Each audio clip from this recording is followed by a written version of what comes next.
안녕하세요. 최종원입니다. 3월 20일 기준으로 신용잔고가 2017년 수준으로 돌아갔다라고 합니다. 과연 이것이 무엇을 뜻하는 것인지 시작 전에 하단에 있는 구독과 따봉 버튼 눌러주시고 본론에서 자세한 내용 확인하시기 바랍니다. 그럼 시작합니다. 챙겨보시는 분들은 아시겠지만 3월 20일 지난주 금요일 기준으로 해서 신용잔고가 7조 5천억대로 내려왔습니다.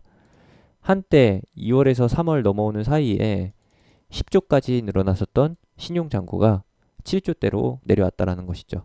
그 차액이 2.5조 원인데 이게 다 무엇이냐? 신용이 감소했다. 애진작에 들어와 있던 신용 물량이 털려서 나가는 것도 포함되겠고 하락 구간에서 반등을 노리고 신용 매수를 했던 사람들이 매도를 하면서 늘어났던 부분일 수도 있습니다.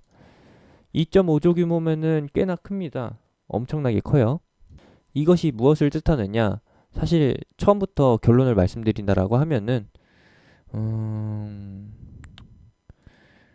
신용장구의 규모는 전혀 신경 쓰지 않아도 된다. 방향성이 중요하다라고 말씀드리고 싶습니다. 계속해서 감소를 했었는지 아니면 계속해서 늘어나는 추이인지 이게 중요하다라는 것이죠. 단적으로 예시를 들어보면은 어떤 분들은 신용잔고의 증감을 가지고 종목 매매하는데 사용한다라고 해요. 저 역시도 이거에 대해서 부정할 수가 없습니다. 왜냐? 종목이 상승하는 과정에서 그냥 상승하는 게 아니라 이슈가 붙게 되면은 이걸로 단타를 하려는 사람들이 많이 있습니다. 단타를 할 때 내가 수익 볼 확률이 높다라고 하면은 어떻게 하냐? 어떻게 하긴요. 신용이랑 미수 땡겨서 1% 뛰기 하는 사람도 있고 2% 뛰기 하는 사람도 있고 뭐 그 이상을 누리는 욕심의 그릇이 한도 끝도 없이 큰 사람들도 있는데 그런 사람들이 신용 잔고 비율을 높이는 것이죠. 어떤 것처럼? 이런 것처럼요. 최근에 삼성전자의 신용 잔고율도 0.4 수준에서 2배 이상 늘었다라는 겁니다. 이것만 따져보게 된다라고 하면은 신용 잔고가 계속 늘었네? 이거는 매수세가 붙는 거니까 종목이 상승하는 거 아니야? 이렇게 말씀하시면은 조금 순서가 반대로 됐다라고 봅니다. 정확한 순서로 보면은 삼성전자가 반등할 것으로 예상이 되니까 신용으로 해가지고 매수를 하는 거죠. 그러면은 왜 하필 삼성전자를 신용으로 살까요? 사람들이 현금이 없기 때문에. 요 부분이 오류라는 겁니다. 이 오류를 해결할 방법은 없어요. 심리적인 부분이니까. 군중 심리를 어떻게 깰 수 있을까요? 그냥 지켜봐야 될 뿐인 거죠. 제가 선유약을 통해서 후행성이라고 표현을 해놓은 거는 항상 D-2 결제 시스템에 의해서 이틀 뒤에 결과치가 나옵니다. 우리가 지금 화요일 기준으로 해서 보고 있는 거는 금요일에 나왔던 변동성을 보는 거예요. 즉, 지난주에 계속해서 줄어들고 있었다라는 겁니다. 이게 금요일이고 오늘 나온 거죠. 신용 잔고가 계속해서 줄어들고 있다라는 것은 반대 매매가 그만큼 나오고 있다라는 것이고 혹은 반대 매매 당하기 전에 미리 매도하는 사람들도 있다라는 거예요. 지금 시장을 보시면 아시겠지만 매일 계속해서 하락을 했었거든요. 이렇다 할 기술적 반등이 없었습니다. 물론 기술적 반등이 짧게 나왔었긴 했는데 뭐 그러한 구간에서 차익 실현 매도하고 나오는 사람들도 있겠지만 대부분은 손절이 많습니다. 왜? 주가가 계속 하락하잖아요. 내일 당장 반대 매매 당할 거 알고 있으면 어떻게 해야 될까요? 손절을 하겠죠. 반대 매매가 그냥 전일 종가로 해서 진행이 되나요? 아니죠. 시장가 매도로 해서 진행이 되기 때문에 다음날 개파락 출발이 얼마만큼 예상될지 모르니까 예상이 안 되니까 전날에 미리 판단하는 겁니다. 이렇게 반대 매매가 진행될 예정이라고 하면은 전날에 오후장 막바지에 3시, 15시에 미리 파는 사람들도 있어요. 그래서 가끔씩 장막판에 매도세가 투하되는 차트가 갑자기 꺾이는 일부 종목들이 있는데 인기를 끄는 종목들은 그런 경우가 있는데 그런 경우에서 이제 반대 매매가 예상이 되는 거죠. 수급 동향표에 이만큼은 반대 매매에 의한 매매다, 매도다. 이런 것들이 정확하게 표시가 안 돼 있기 때문에 우리는 이것을 추정해서 보는 겁니다. 그러면은 이것에 대해서도 얘기를 해봐야겠죠. 이제 이게 핵심입니다. 신용장구와 고객예탁금이 무엇을 뜻하나요? 시장의 방향성을 엿본다라고 하는데 무엇을 얘기하는 건가요? 그걸 얘기하기 전에 공매도와의 상관성을 먼저 얘기할 겁니다. 신용장고는 신용은 사실 상승, 레버리지 효과를 보기 위해서 사용하는 게 바로 신용이라는 도구입니다. 반대로 공매도는 뭐예요? 공매도는 내려가는 것에서 수익을 보기 위해서 사용하죠. 해지라는 겁니다. 인버스라는 뜻이죠. 여러분들도 다 아시겠지만 한국의 주식시장은 기울어진 운동장이에요. 공매도는 기관 외국인만 쓸 수 있고 신용은 개인들이 주류로 씁니다. 공매도는 제한이 없고요. 제한이 없다라고 하는 거는 단적으로 말씀드리겠습니다. 무차익 공매도죠. 무차익 공매도가 성행하고 있기 때문에 개인들이 백날 첫날 몇백억 몇천억 조 단위로 해서 신용 써가지고 매수로 달라붙어 봤자 공매도가 그 이상으로 나오다 보니까 못 이깁니다. 못 이겨요. 그래서 신용이 계속해서 질 수밖에 없다라는 것이죠. 그러면 우리 신용 언제 써요? 어떻게 해야 되는 거예요? 신용 잔고로 뭘 봐야 되나요? 이제 말씀드릴 겁니다. 신용 잔고라고 하는 거는 방향성이 유지되는 특징이 있습니다. 이걸 정확하게 정답이라고 말씀드릴 수는 없는데 우리가 한번 하락장이 진행이 된다라고 하면은 하락장이 끝날 때까지 신용잔고가 줄어요. 신용잔고가 준다라는 것은 매도가 진행된다라는 것이죠. 여기에는 손절도 있고 자의적으로 하는 손절도 있고 자의적으로 하는 게 아니라 강제로 당하는 반대 매매도 있다라는 겁니다. 근데 시장이 상승할 때는 신용잔고가 늘어나네? 이거는 시장의 상승을 조금 더 부추기는 효과도 나온다라는 것이죠. 신용잔고가 늘면은 매수세가 늘어난다라는 것이고 종목이 상승하는 데 조금이나마 도움이 된다. 하지만 언제까지고 끌고 갈 수가 없는 거기 때문에 중간중간에 추격하시는 분들 같은 경우에는 눌림이 나올 때마다 털립니다. 담보율 이상으로 해가지고 무리하게 신용을 써서 매수하다가 차트가 한번 단기적으로 2, 3일적으로 꺾이게 되면은 털리게 된다라는 것이죠. 이러한 것들도 있고요. 그리고 고객예탁금 기준으로 해서 보게 되면은 고객예탁금이 늘어난다고 하는 거는 현금이 늘어난다는 뜻입니다.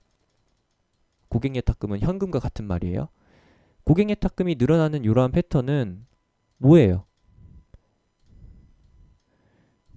늘어난다는 것은 매도를 해서 현금을 확보한다라는 뜻이고 그게 누적돼서 고객예탁금이 쌓이게 되면은 어느샌가 보니까 지수가 하락해 있네. 아니면은 와 이거 지수 하락 진짜 지겹다. 언제까지 하락하나 하고서 나중에 봤더니 고객예탁금이 늘어나 있는. 근데 이러한 경우에는 좀 차이가 있습니다. 고객예탁금 같은 경우에는 절대적인 지표가 아니라고 말씀드리고 싶어요. 왜? 증시가 하락할 때 실제로 현금화가 많이 진행이 돼서 고객예탁금이 늘어나는 경우도 있지만 고객예탁금이 늘어나는 거는 신규 자금이 들어오는 것도 있거든요. 이번처럼.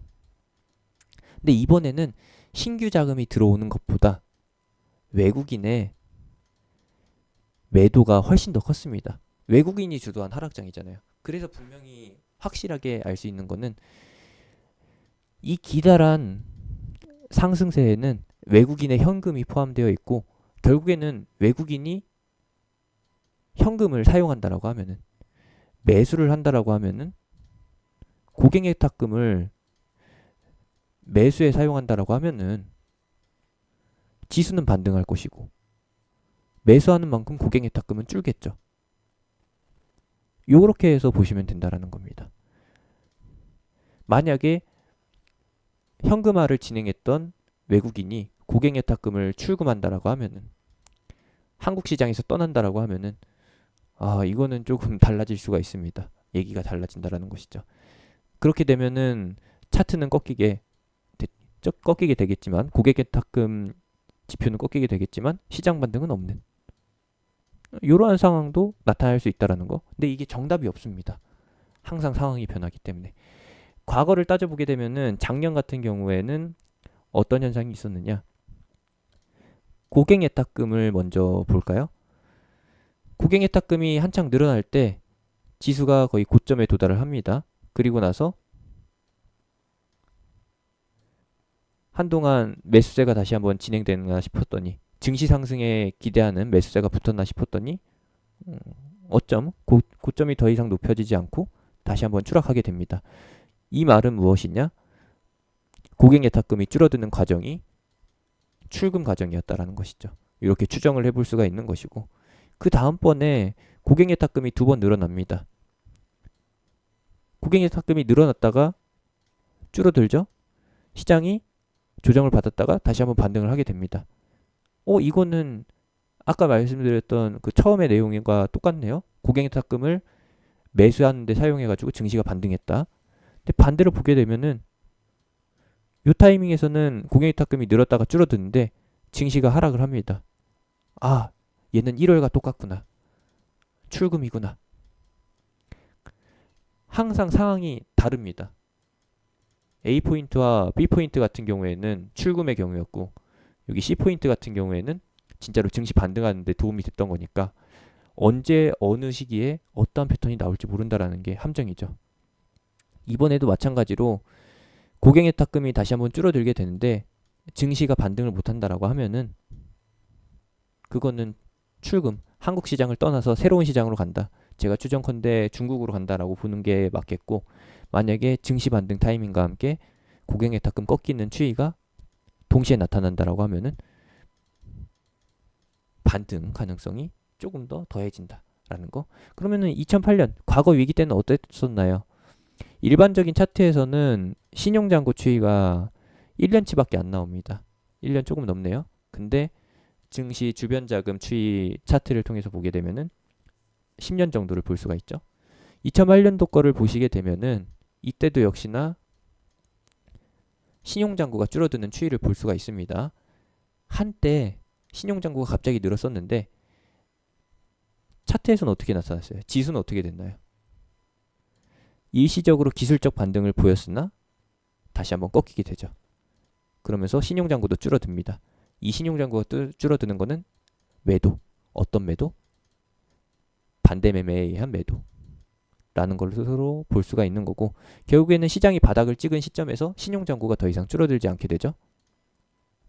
그리고 나서 증시가 반등함과 동시에 신용잔고 추이도 다시금 점점 늘어나게 됩니다. 이런 거예요. 일시적으로 나타날 수 있는 이런 변동성에서 속으면 안 되는데 이걸 어떻게 객관적으로 판단할 수가 있을까요? 악재가 해소됐냐 아니면 악재가 잔존하는 상태에서 그냥 단순히 기대감으로 반등했냐 이걸로 판단하는 것이죠. 지금도 마찬가지입니다. 악재가 해소되지 않은 상태이기 때문에 오늘의 시장 반등 24일의 시장 반등이 신뢰도가 조금 애매하다라는 거예요. 결국에는 유가전쟁이 끝나야지 반등할 시장이라는 거고 그 다음 포인트를 보도록 하겠습니다. 2011년이죠.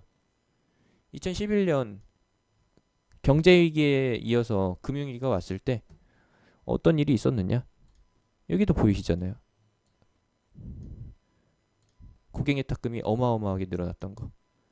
매도가 진행이 되면서 현금이 확보되고 그 현금이 다 고객예탁금으로 찍히게 되는데 고객예탁금이 줄어들과 동시에 증시가 살짝 반등을 하네요. 여기에 속는다라는 겁니다.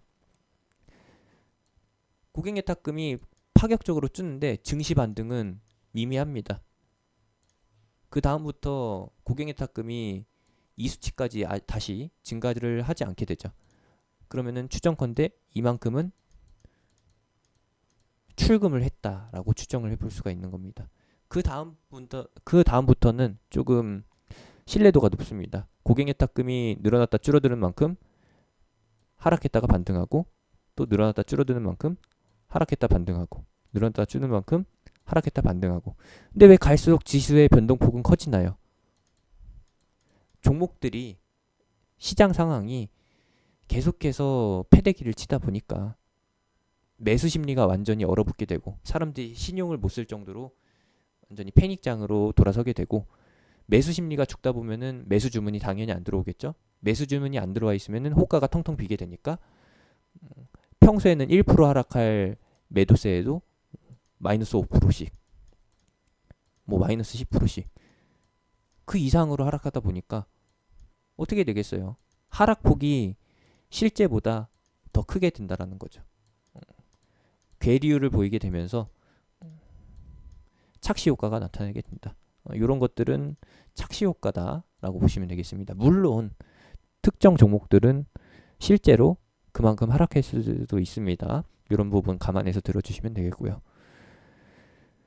이렇게 해서 고객예탁금의 오류를 좀 확인해 보셨으면 합니다. 이번에도 역시나 이런 패턴이 예상이 돼요.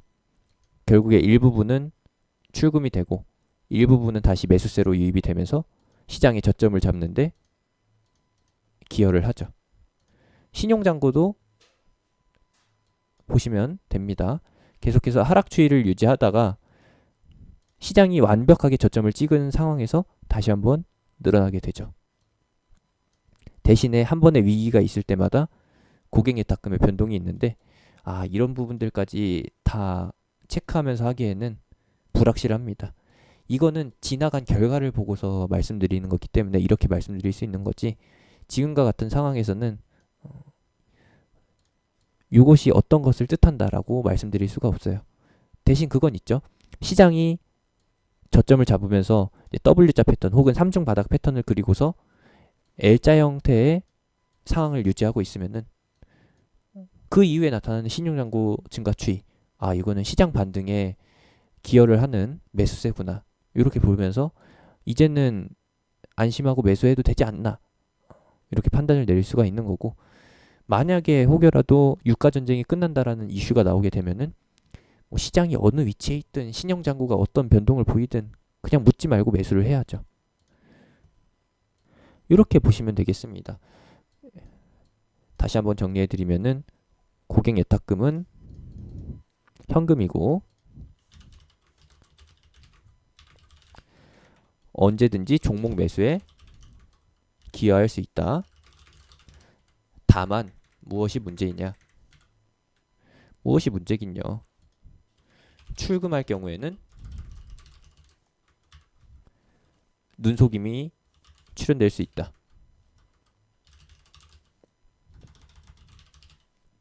그리고 신용잔고는 이건 정리할 필요가 없네요. 이번 시장에서 신용잔고는 시장의 악재, 유가전쟁 종료가 확인됐을 때 그 다음에 판단을 하자.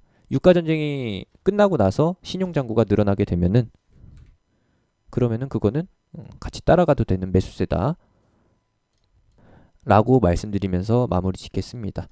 일반 종목들 같은 경우에는 지금 현재 반대 매매가 계속해서 나오면서 어떻게 됐을까요? 당연히 잔고 추이가 잔고율, 비율이 줄어들었겠죠? 종목들이 먼저 이제 반등 자리를 잡게 되고 저가를 잡게 되고 바닥을 잡게 되고 반등하기 시작한다라고 하면은 잔고율이 다시 늘어날 겁니다. 그러면은 한동안 반등세가 나오다가 반대 매매가 나오지는 않겠고 차익 실현이 진행되면서 한 차례 꺾일 수 있다라는 거. 한 차례 꺾이면서 반대 매매가 나올 정도로 꺾이게 된다라고 하면은 한 번 더 꺾일 수 있다라는 것도 참고해 주시면 되겠네요. 증시도 마찬가지입니다. 신용잔고가 당장은 안 늘어나지만 지수가 반등하다가 일부분의 그 신용잔고가 이탈하거나 아니면 지수가 먼저 꺾이게 되면은 분명히 신용잔고가 줄어드는 단계가 오게 될 겁니다. 그러면은 증시는 원웨이로 반등을 할 것처럼 가다가도 이런 식으로 저점을 낮추는 W자의 패턴이 나올 수도 있다라는 거 기억해 주시면 되겠네요. 이거는 과거 2008년도 그리고 2011년도 그 이후에 나타났었던 짜잘짜잘한 국내 증시 위기에서 공통적으로 발견된 패턴입니다. 이런 부분들 참고하시면 되겠습니다. 24일 실시간 기준으로 해서 미국 선물 시장이 상승 서킷 브레이크가 걸려 있고 유가도 계속해서 상승세를 보이고 있는데 좋은 소식 들려오기를 기대하고요. 하락장에 너무 고생 많으셨고 여러분들한테 도움이 될 수 있는 증시 반등의 포인트가 될 수 있는 이슈 발생되게 되면은 실시간으로 영상으로 해서 전달해 드리도록 하겠습니다. 조금 더 힘내보도록 합시다. 감사합니다.